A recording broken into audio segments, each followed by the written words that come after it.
I know where there's some, right here in the hall, clerk. No, Molly, I have no.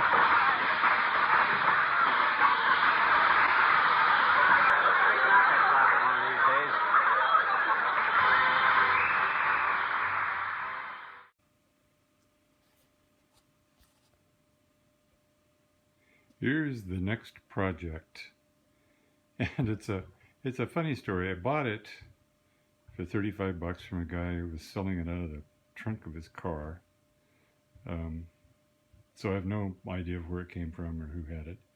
But the look of it appealed to me. I just like the way this radio looks. And I didn't pay any attention really to who the maker was or anything until I got home. I was looking at it, and right down here is a label that says Airmaster. I've never heard of Airmaster before. It's a 2-band shortwave and AM. That's one of the problems, is this plastic is all warped. It looks like it's been bashed in. But I can replace that, and if the dial card back there isn't in too bad shape, I can reuse that. But anyway, it has all of the knobs. It has push buttons. The mechanism seems to actually work. I mean, the cabinet's toast, but a lot of them are. On the other hand, this cabinet is solid. It doesn't have, there might be some flecks of veneer missing. It has the kind of Art Deco square on one side, slightly rounded on the other. This brown tinted grill cover here, which I like a lot.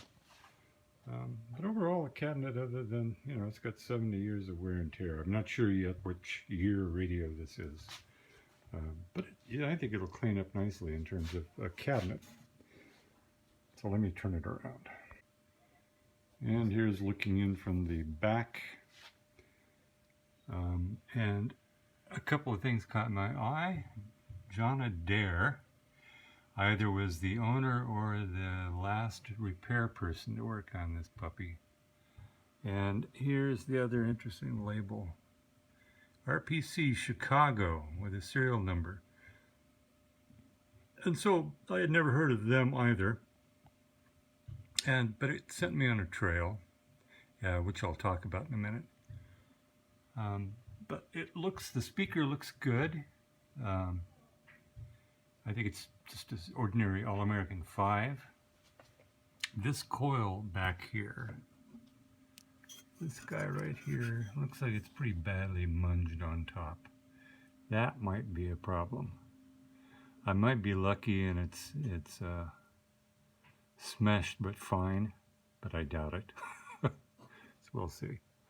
Anyway, I'll spend this episode talking about a bit of the history of not this radio in particular, but that company, RPC, and then we'll go from there. I found a version of this radio on the internet, and this is nicely restored. It has an upgraded cabinet with a wraparound speaker grill. The buttons on the front are the same. The radio is fundamentally the same, except this one has a very nice bezel and a magic tuning eye. But the same buttons, same, in essence, dial. In back, it says the same thing. It doesn't have the same serial number, obviously. And there's a paper label to the left of the red label, and it gives us a clue. It says CR and TC.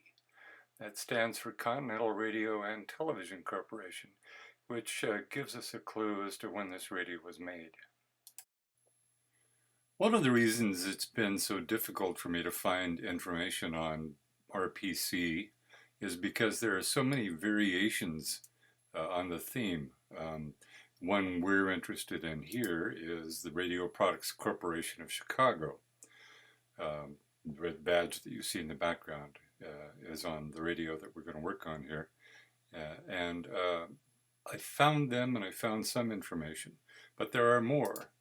There's RPC of America, based in New York or Newark or Hoboken, New Jersey. depending on which source you look at.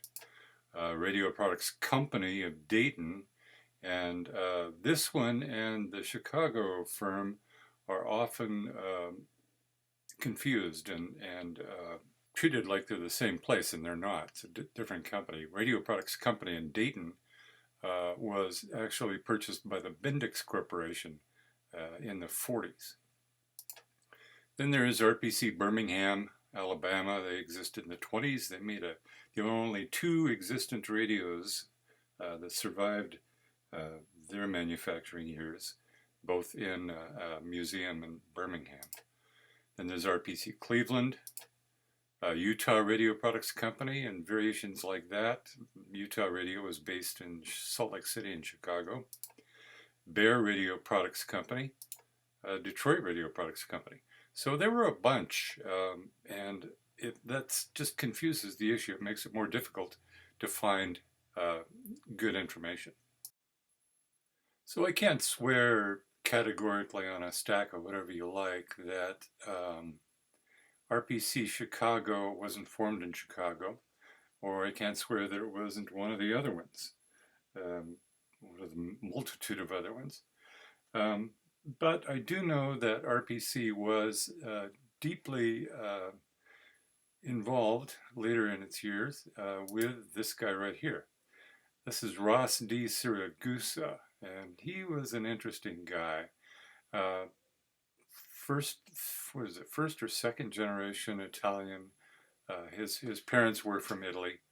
I think his dad was a shoemaker in Chicago.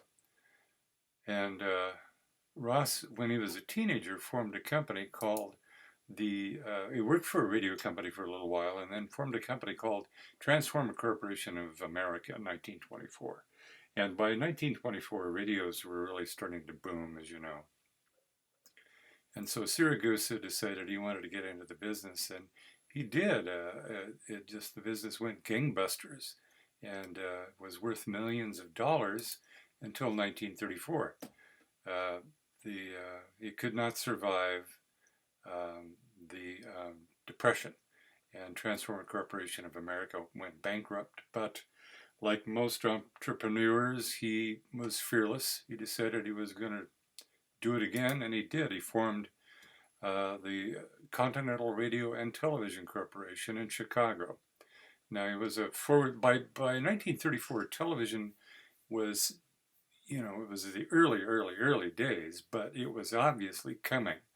And had World War II not happened, it would have advanced a lot more quickly than it did. But anyway, Siragusa could see that there was a future in television coming too. But Continental Radio was probably his bread and butter, and he made radios. He made a lot of radios, but he couldn't make enough, and so he contracted with a company called RPC to manufacture some more for him, including a model called the Admiral, and we'll get back to that. So RPC was a make-for-hire kind of company. They would make private branded radios. RPC, along with RCA in those days, made a brand called Air Castle, which was for the Spiegel Catalog Company, and Macy's. They made a radio for Macy's, as did RCA. So RPC's bread and butter was to make radios for other labels. But a lot of them had this red label, or a variation on this theme, on the back of it to show who actually manufactured it.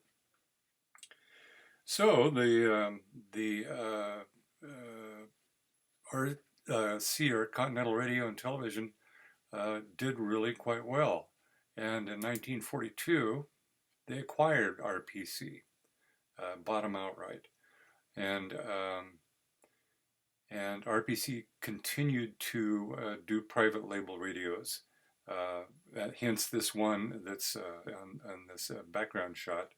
It's made by RPC, but it has the CRNTC sticker on it to show it comes from one. And this one happens to be an Airmaster. So who knows who sold Airmaster radios in the good old days. And then the last thing I want to mention about this history is The very next year, CR&TC changed its name to the Admiral Corporation. And you all know that name. They were a huge multi-million-dollar American success story.